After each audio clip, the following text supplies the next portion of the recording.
Hello guys, welcome back. അപ്പോൾ എന്ത് നമ്മൾ തേങ്ങ പുതിയ ബാറ്ററി ഇല്ലേ?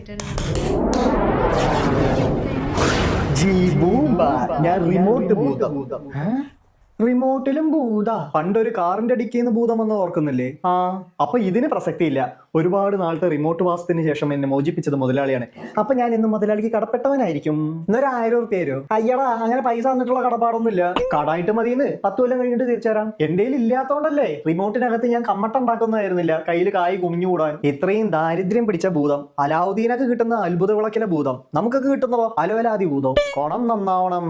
എന്തായാലും റിലീസായില്ലേ, പോയി രക്ഷപ്പെടു. അങ്ങനെ പറയരുത് മുതലാളി. മുതലാളിയുടെ ആഗ്രഹങ്ങൾ സഫലീകരിച്ച് തന്നാലേ ഞാനൊരു കംപ്ലീറ്റ് ഫ്രീ ബേർഡ് ആവുള്ളൂ. പൈസ ഒഴികളുള്ള എന്താ ആഗ്രഹങ്ങൾ ഉണ്ടെങ്കിലും ഒഴിഞ്ഞോളൂ. പൈസ അല്ലാണ്ട് പിന്നെന്ത്? പൈസ ഉണ്ടെങ്കിൽ എല്ലാ ആഗ്രഹങ്ങളും ഓട്ടോമാറ്റിക് ആയിട്ട് ഫില്ലാവും. എന്നാലും വേറെ എന്തെങ്കിലും പറയൂ, ഞാൻ സഫലീകരിച്ച് തരാനേ. ഓസിക്ക് കിട്ടണതല്ലേ, കളയണ്ട.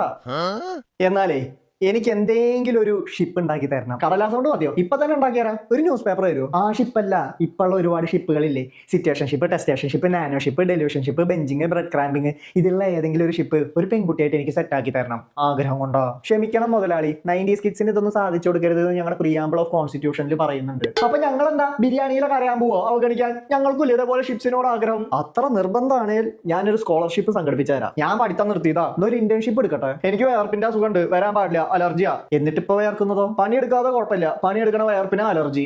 വെറുതെ എല്ലാം ഒന്നും സെറ്റ് ആവാത്ത. മീൻ പിടിക്കണേലേ കൈ നനയ്ക്കണം. ചൂണ്ടട്ടൂടെ? അവിടെ ചൂണ്ടട്ടിരുന്നോ? മീനില്ലാത്ത പോണ്ടിലെ ചൂണ്ടയും ഹെഡില്ലാത്ത തൊടിയിലെ തെങ്ങും ഒരുപോലെ, ഒന്നിനും കൊള്ളില്ല. മടുത്തു ഈ ജീവിതം. എനിക്ക് ഈ ലോകത്തോട് തന്നെ വെറുപ്പ് തോന്നുക. പോട്ടെ, വിഷമിക്കല്ലേ മുതലാളി. വേറെ എന്തെങ്കിലും ആഗ്രഹം പറ, എന്നെ അങ്ങോട്ട് വാനിഷ് ആക്കി കളെ. അല്ല പിന്നെ അത്രേ ഉള്ളൂ.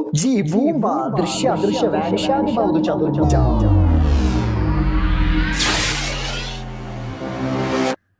മുതലാളി, മുതലാളി ഇപ്പൊ അദൃശ്യനായി.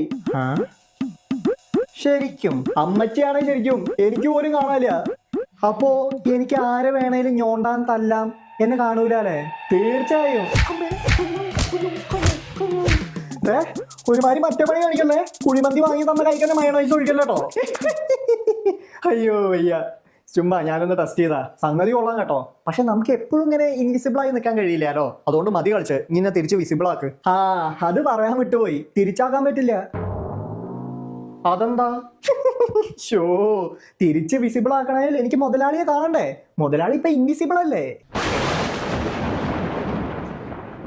ജി ബൂംബ. എന്ത് തേങ്ങ.